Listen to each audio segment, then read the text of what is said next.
चलिए, a very good morning to all of you. Last time हम लोगों ने molecular formula and empirical formula किया था। बहुत ही इजी कंसेप्ट और मोस्ट इम्पॉर्टेंट सम वहाँ से पूछे जाते हैं। आज हम लोग स्टार्ट करने जा रहे हैं हमारा इस चैप्टर का सबसे important and very very hot favourite concept of this chapter, concentration units। तो टोटल जो हैं वो टोटल 9 कंसंट्रेशन यूनिट्स है हमारे 11th प्लस 12th के सिलेबस के अंदर। लेकिन उसके ऊपर जाऊं उससे पहले व्हाट इज कंसंट्रेशन के ऊपर आता हूं मैं। हम लोगों ने ये वर्ड तो सुना हुआ है कि व्हाट इज कंसंट्रेशन।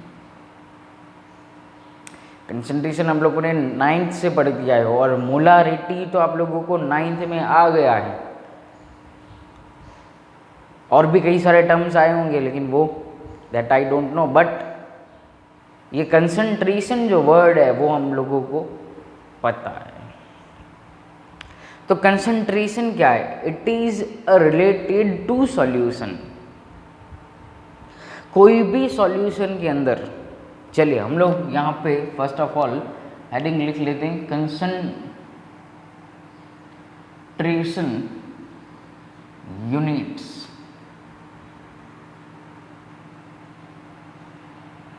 ये कंसंट्रेशन वर्ड जो है वो it is a related to a solution. कोई भी सॉल्यूशन के अंदर, समझना, कोई भी एक सॉल्यूशन के अंदर हाउ मच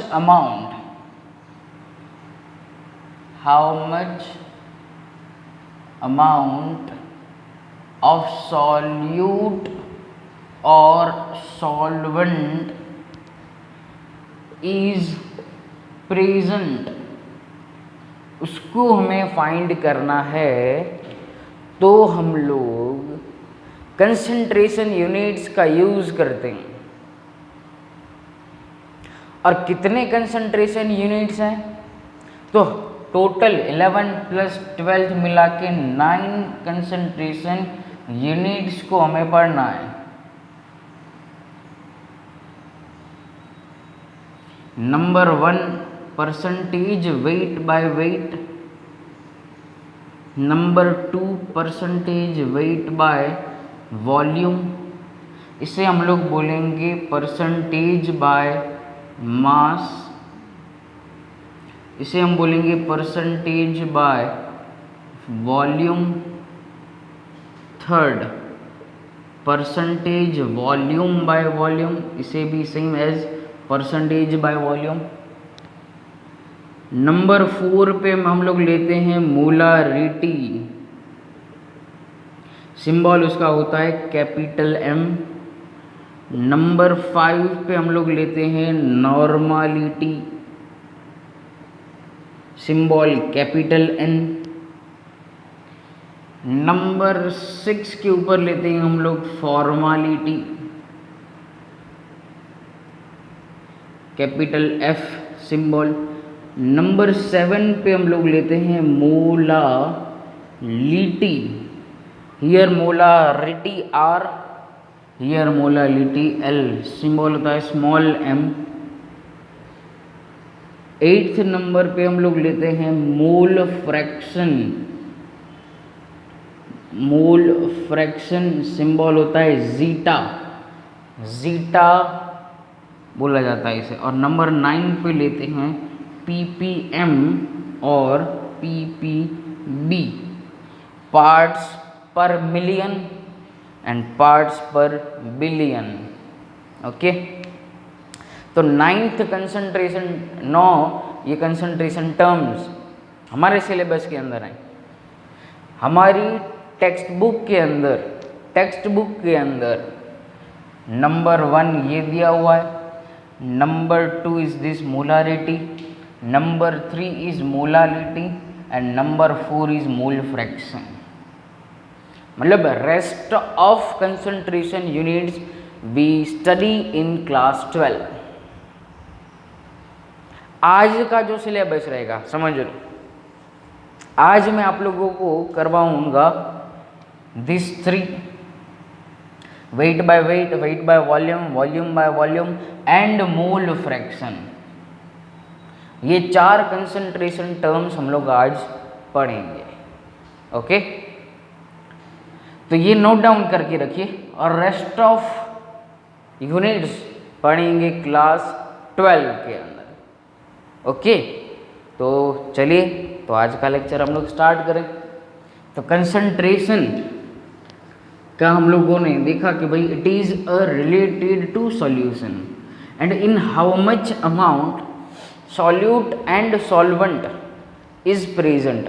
लेकिन यहाँ पे मैं एक और बात बता दूँ कि ये जो कंसंट्रेशन टर्म्स जो हैं वो ज़्यादातर डिपेंडेंट रहती हैं सॉल्वेंट के ऊपर।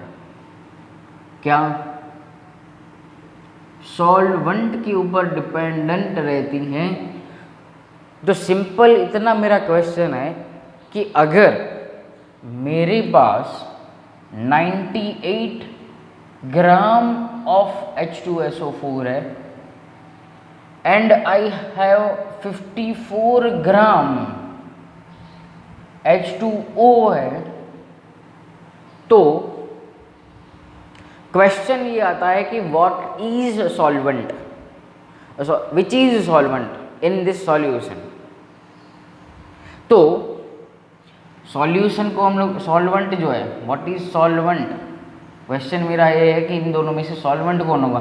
तो अगर सॉल्वेंट की डेफिनेशन देखें तो जो भी कंपाउंड मोर प्रोपोर्शन में हो या फिर मोर अमाउंट में हो उसे हम लोग क्या कहते हैं कि वो सॉल्वेंट की तरह एक्ट करता होगा। सॉल्वेंट की डेफिनेशन क्या है? Which is in a more proportion in the solution is called solvent.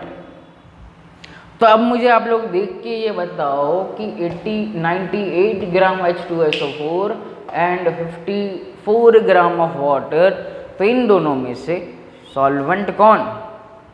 सोचो सोचो।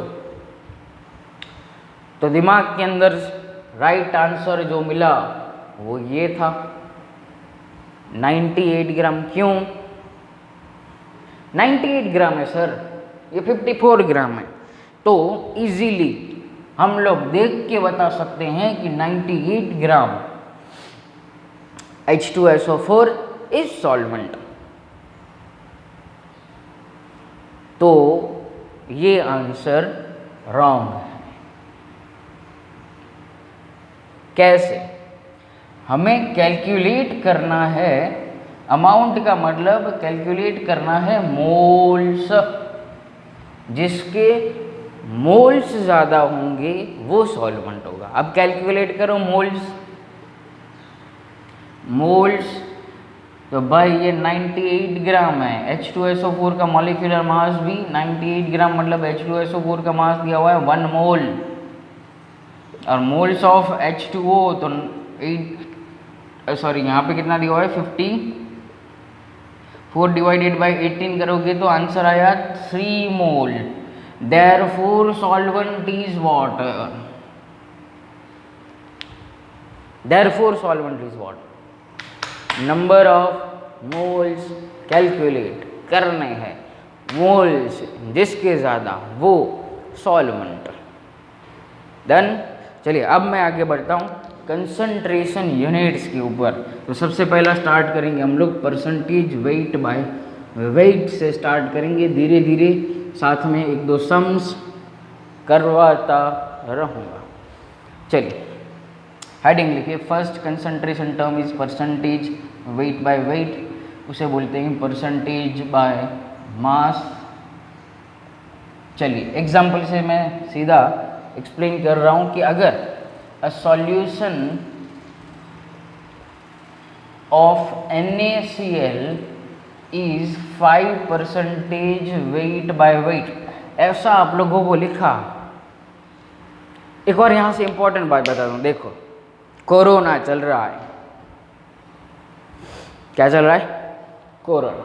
सैनिटाइजर की बोतल, हैंड वॉश की बोतल के ऊपर आप लोगों को वेट बाय वॉल्यूम यूनिट देखने को मिलेगा, देख के आना, लिखा होगा 30% wait by volume ethyl alcohol is present, या जितने भी परसेंटेज में हो देख के आओ तो पता चलेगा। ओके चलिए, तो उसका भी एग्जांपल ले लूँगा। इसका मीनिंग क्या हो? अ सॉल्यूशन ऑफ NaCl इस 5% वेट बाय वेट का मीनिंग क्या है कि फर्स्ट W, याद रखना ये टेक्निक बता रहा हूँ अब। फर्स्ट W मतलब फर्स्ट जो मास लेंगे वो लेंगे हम लोग ऑलवेज सॉल्यूट के लिए, एंड सेकंड W जो होगा वो होगा सॉल्वेंट के लिए, याद रखना है।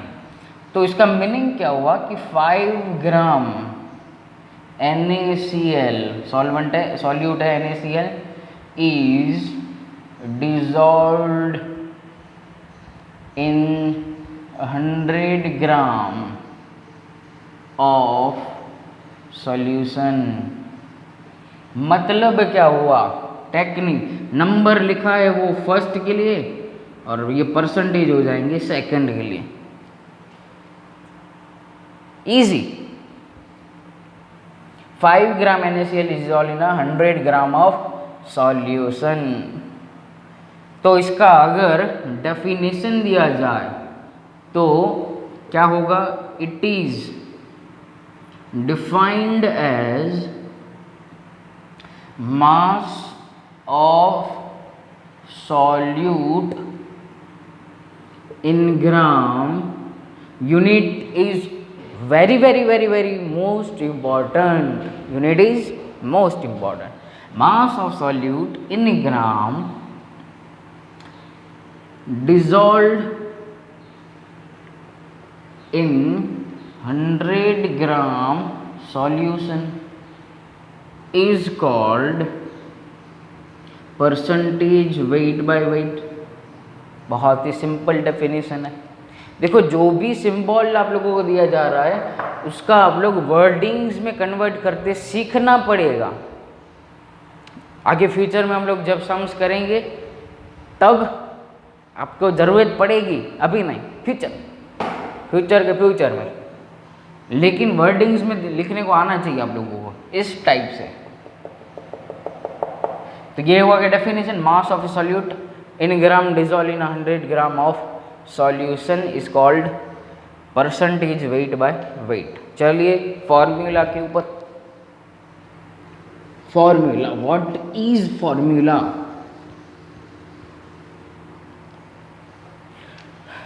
तो percentage weight by weight is equal to, जो डेफिनेशन वही formula, mass of solute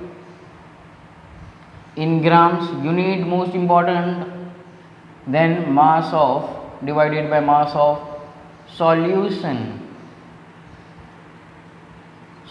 in gram multiplied by 100. This is the formula. कितना इजी फॉर्मूला है।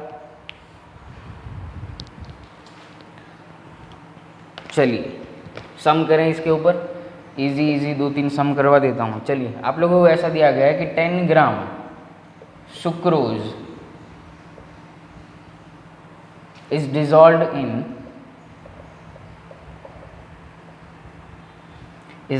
इन 100 gram water. Find percentage weight by weight. चलिए फॉर्मूला आप लोगों के पास है, जल्दी मत करना, कहानी में ट्विस्ट है एक यहाँ पे। आंसर देखो, सॉल्यूट क्या है? Sucrose. Sucrose means sugar. Sugar का formula C12H22O11, this is sucrose. Okay, solute हो गया हमारा। सॉल्वेंट कौन है? वाटर है। देखो वाटर का भी मास दिया गया है। ओके, तब मैं आप लोगों को पूछता हूँ कि मास ऑफ सॉल्यूशन क्या होगा? मास ऑफ सॉल्यूशन, क्योंकि देखो यहाँ पे 100 ग्राम वाटर है, 100 ग्राम सॉल्यूशन नहीं बोला गया है। तो solute plus solvent is equal to solution. Therefore कितना हो जाएगा? 110 ग्राम।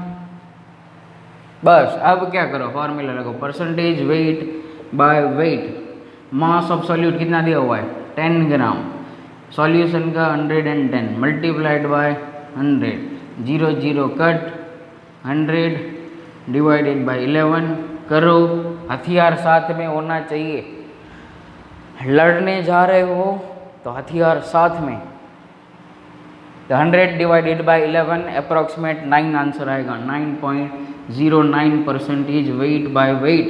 यहाँ पे पिछू भी यूनिट लिखना कंपलसरी, पिछू यूनिट लिखना कंपलसरी। चलिए इजी सम है, एक और सम ले लेते हैं यहाँ से।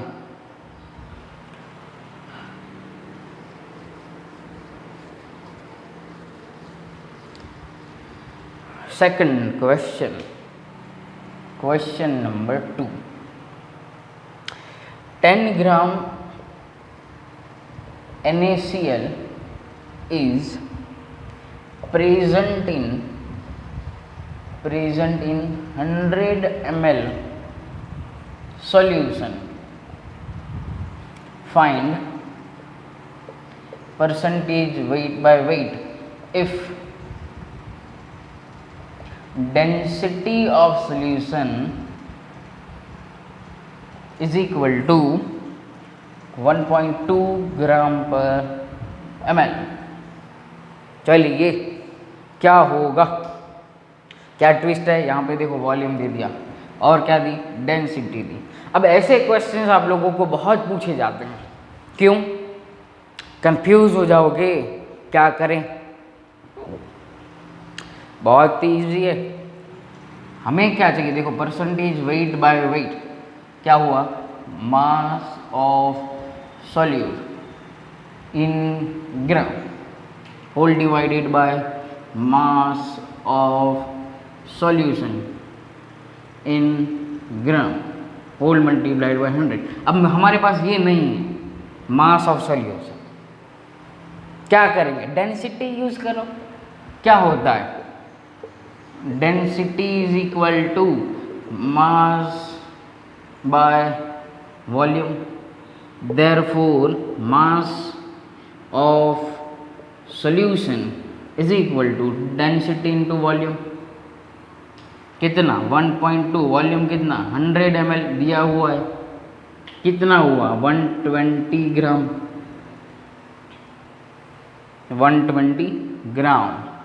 बस अब लगा दो percentage weight by weight is equal to mass of solute कितना दिया हुआ है, it is 10 gram, 10 divided by 120 into 100, 0 0, 100 divided by 12 कितना आ रहा, देखो तो जरा हथियार से, approximate answer is 8.3 weight by weight. है इजी, इजी है सर, आता है तो चलो आता है तो वेरी गुड, जाने दो, ओके जाने दीजिए सर। सेकंड टर्म के ऊपर जाते हैं हम लोग, 2 क्वेश्चन इनफ, इजी है इसलिए, हार्ड होता तो 5-6 करवाता। चलिए सेकंड हम लोग ले लेते हैं, percentage weight by volume. Example दूं, चलो, HCl solution is 10% wait by volume, ऐसा दिया गया, ऐसा लिखा हुआ है। तो वर्डिंग के अंदर कैसे लिखेंगे हमें, 10 ग्राम, फिर से पहला नंबर पहले W के लिए, पहला W ऑलवेज सॉल्यूट के लिए, परसेंटेज सेकंड जो भी है यहाँ पे वो, वेट हो तो वेट के लिए, वॉल्यूम हो तो वॉल्यूम के लिए, परसेंटेज ऑलवेज निकलते हैं 100 के ऊपर। ओके, तो 10 ग्राम HCl is dissolved in 100 ml solution. Solution की बात की जा रही है, सॉल्वेंट लिख के मत आ जाना। चलिए तो ये हो गया, डिफाइन करो, इट इज डिफाइंड एज क्या होगा? अमाउंट ऑफ सॉल्यूट इन, भूल मत जाना unit, in gram dissolve in 100 ml solution is called percentage weight by volume.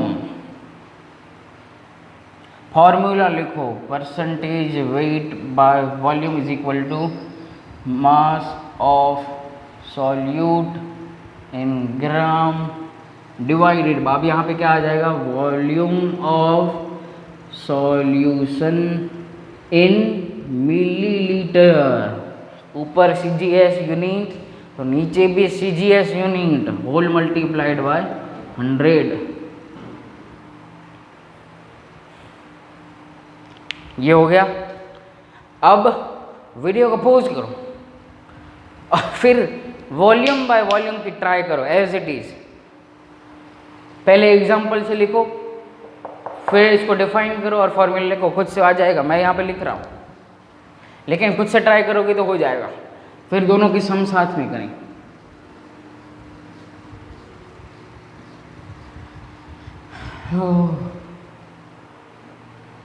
चलिए, third term is percentage volume by volume. अगर मान लो कि a solution has a solution is of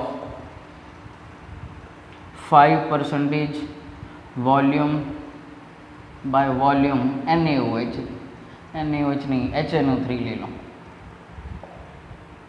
तो मतलब क्या होगा इसका कि 5 ml HNO3 is dissolved in 100 ml solution. It is defined as, लिखो, it is defined as amount of solute in milliliter, क्योंकि अब वॉल्यूम ले रहे हैं ना यहाँ पे फर्स्ट, तो amount of solute in millilitre dissolve in 100 ml of solution. Easy. अब मैं सीधा फॉर्मूला लिख रहा हूँ यहाँ पे, परसेंटेज वॉल्यूम बाय वॉल्यूम, तो क्या हो जाएगा? ऊपर नीचे दोनों side volume, volume of solute millilitre divided by volume of solution in millilitre whole multiplied by 100।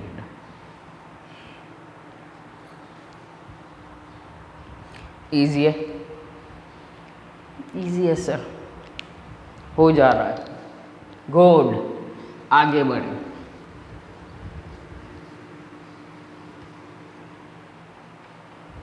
चलिए सम करते हैं अब इसके ऊपर। Question number 1, a sugar solution is 20% weight by volume. Find percentage weight by weight if density of solution is 1.25 ग्राम पर ml। कहानी में twist दिखा, वेट बाय वॉल्यूम दिया हुआ है, वेट बाय वेट जो है वो फाइंड करना है। सोचो, हो जाएगा, बहुत ही सिंपल है। पहले तो इसको वर्डिंग्स के अंदर कन्वर्ट करो। 20% वेट बाय वॉल्यूम का मतलब क्या होगा? 20 gram is dissolved in 100 ml solution. अब डेंसिटी दी है, percentage weight by weight find करना है, तो हमें क्या चाहिए? Mass of solution. Therefore mass of solution is equal to density into volume of solution. तो वॉल्यूम ऑफ सॉल्यूशन ये रहा, डेंसिटी है 1.25 इंटू 100, 125 ग्राम। बस हो गया। Percentage weight by wait, mass of solute in gram divided by mass of solution in gram whole multiplied by 100। Direct वाली मत करना, यहाँ पे सभी फॉर्मूले लिखो।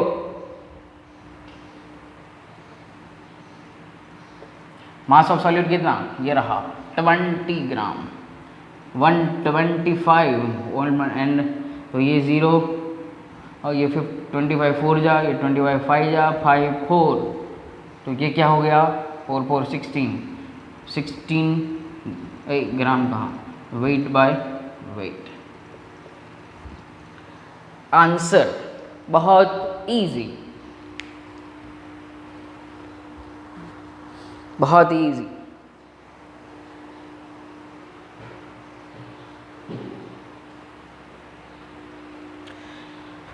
Let us start. Next.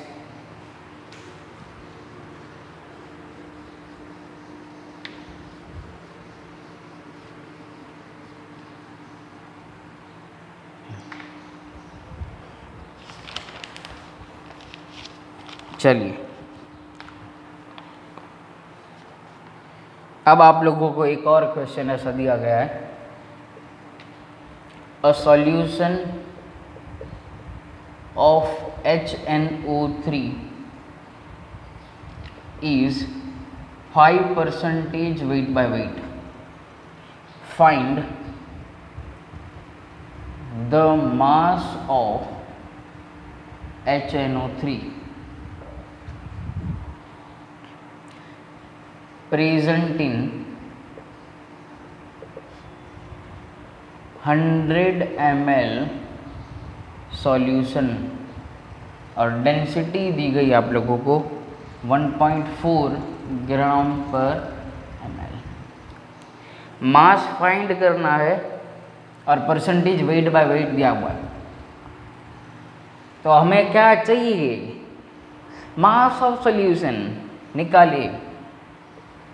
Mass of solution is equal to density into volume, 1.4 volume कितना हुआ है 100, therefore 140 gram. Percentage weight by weight is equal to mass of solute in gram. खुद से भी ट्राई करो, mass of solution in gram whole multiplied by 100। ये दिया हुआ है 5, मास ऑफ सॉल्यूट हमें फाइंड करना मतलब x, ये कितना आया 140 और उसको मल्टीप्लाई करो 100 से, therefore x is equal to 140 multiplied by 5 divided by 100।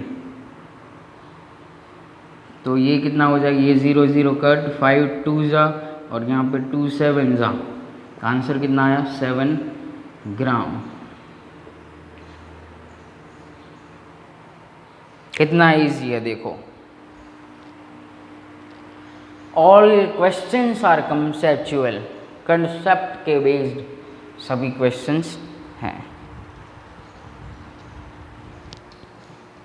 चलिए अब हम लोग इस आज का एक लास्ट टर्म कंप्लीट करते, दैट इज मोल फ्रैक्शन।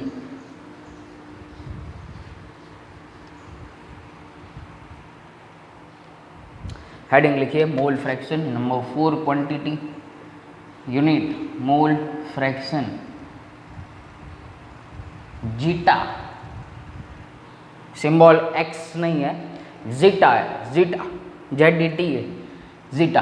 अब मोल फ्रैक्शन का मीनिंग क्या है, फॉर एग्जाम्पल कि हमारे पास कोई एक डब्बा है, उसके 2 पार्ट हम लोगों ने कर दिए, यहाँ पे मैंने ले लिया A, यहाँ पे ले लिया B कंपाउंड, कोई भी मान लो, और मोल लिखा हुआ है, मतलब सपोज करो कि मेरे पास A के 1 मोल है और B का 3 मोल है, तो टोटल कितना हो गया, टोटल 4 मोल्स।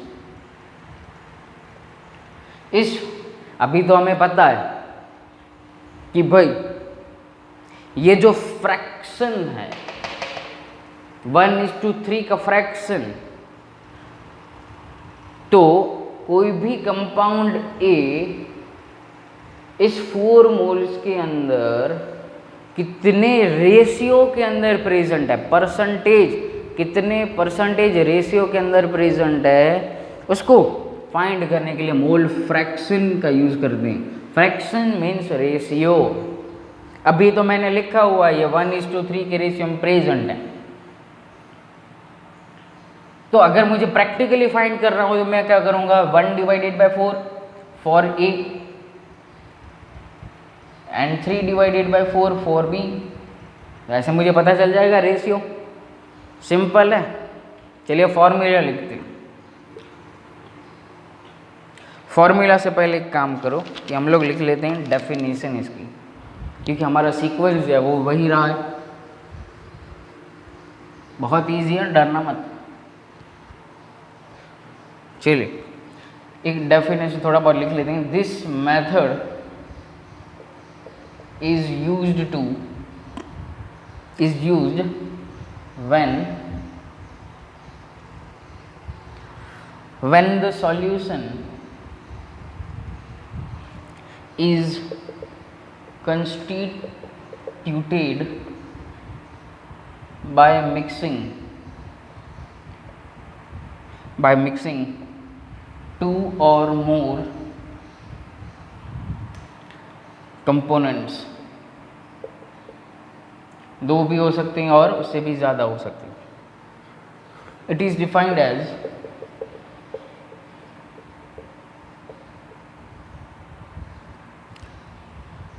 द रेशियो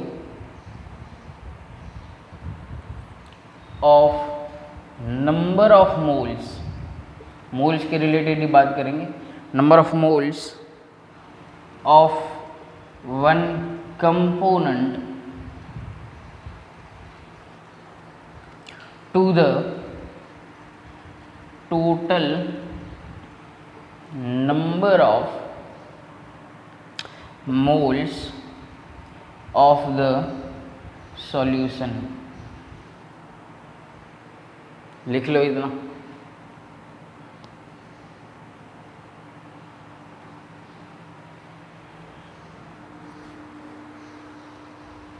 अब फॉर्मूला लिखते हैं। फॉर एग्जांपल हमें कंपोनेंट ए का मोल फ्रैक्शन निकालना है, तो क्या लिखेंगे, xi A zeta A is equal to number of moles of that solute divided by total moles. Solution का मतलब होता है solute plus solvent, where N is equal to what, number of moles of A, and यहाँ पे number of moles of component B. और ये क्या हो जाएगा, Na plus Nb is equal to total moles. तो ऐसे ही हमें अगर ज़ाई बी निकालना हो तो क्या हो जाएगा, Nb divided by Na plus Nb। दो फॉर्मूला याद रखने। चलिए इतना कंप्लीट कीजिए।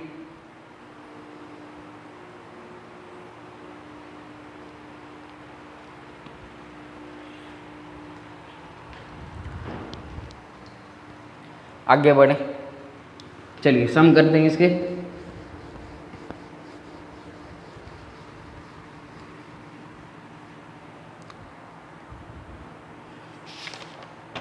चलिए मान लो कि आप लोगों को एक ऐसा मिक्सचर दिया है जिसके अंदर 40 ग्राम NaOH प्रेजेंट हो और 54 ग्राम H2O प्रेजेंट हो।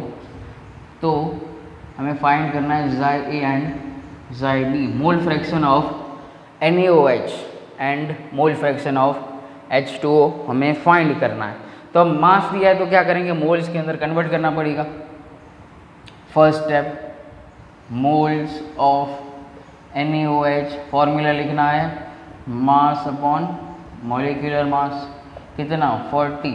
NaOH का मॉलिक्यूलर मास भी कितना होता है 40। तो ये हुआ हमारा 1 मोल।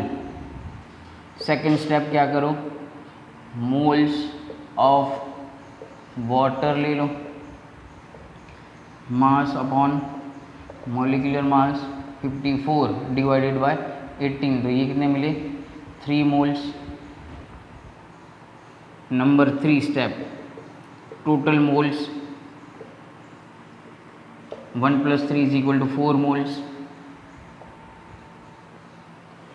देखो ये सब कुछ आपको पहले पढ़ चुकी हूँ। अब देखो नंबर 4 क्या करना है, Za मतलब NaOH, mole fraction of A NaOH, तो यहाँ पे क्या लिखेंगे, moles of NaOH divided by total moles, तो 1/4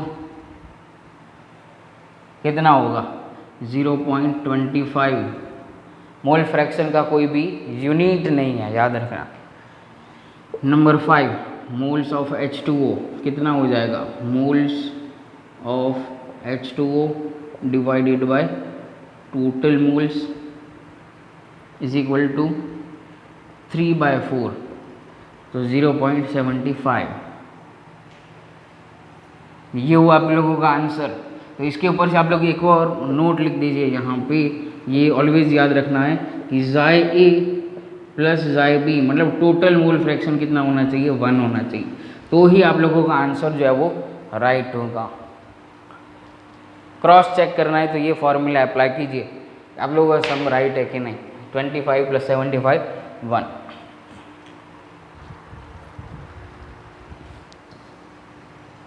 चलिए आगे बढ़े, इजी है तो ये सम।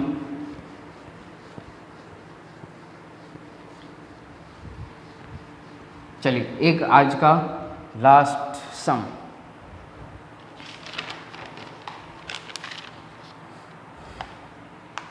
क्वेश्चन दिया गया है, अ सॉल्यूशन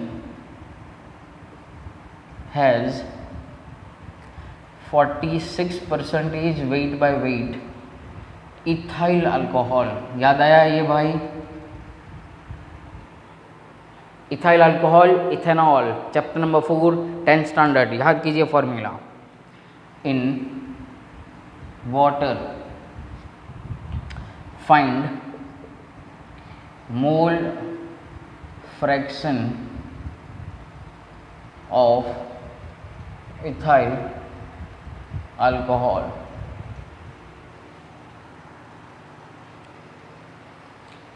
सोचो कैसे होगा। सबसे पहले 46% wait by wait CH3CH2OH ethanol. मैंने क्या हुआ, इसीलिए मैं आप लोगों को बोल रहा था कि भाई वर्डिंग्स में कन्वर्ट करना याद रखो। 46 ग्राम C2H5OH इन 100 ग्राम 100 ग्राम सॉल्यूशन। 100 ग्राम सॉल्यूशन में, चलिए ये तो मिल गया हमें मास ऑफ सॉल्यूट। तो मोल्स फाइंड करते हैं, moles of C2H5OH 46, molecular mass कितना होगा 46 ही होगा, तो = 1 मोल। चलिए अब इसका फाइंड करो। वाटर जो है वो यहाँ पे दिया हुआ है 100 ग्राम। अच्छा भाई 100 ग्राम कहाँ दिया हुआ है, नहीं कहानी में ट्विस्ट है। देखो ये 100 ग्राम सॉल्यूशन होता है, वाटर एज अ सॉल्वेंट है। देखो यहाँ पे 100 ग्राम सॉल्यूशन और उसमें कितना है 46 ग्राम सॉल्यूट है हमारा, तो ये सॉल्वेंट कितना होगा, therefore mass of water is equal to 100 minus 46 is equal to 54 gram. Total 100 ग्राम होता है ना भाई, तो यहाँ पे तो हमें सॉल्वेंट चाहिए, तो therefore moles of water कितना हुआ 54/18 डिवाइडेड बाय 3 मोल्स। तो आगे एज इट इज है, कर डालो, वही आंसर आएगा 0.25 एंड 0.75। ओके उसी तरह आप लोग कंप्लीट करो। चलिए ये हो जाएगा ना कंप्लीट। पूरा मैं नहीं करवा रहा हूँ कि प्रीवियस वन जैसा ही है वही आंसर आएगा।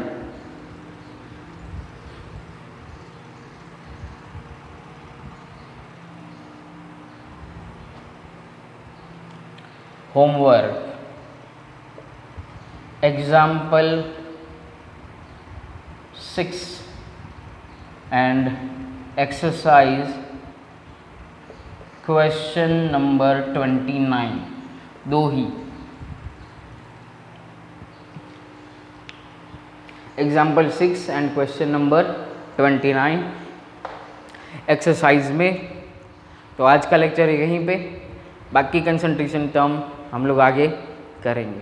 चलिए ओके, तो thank you and very much.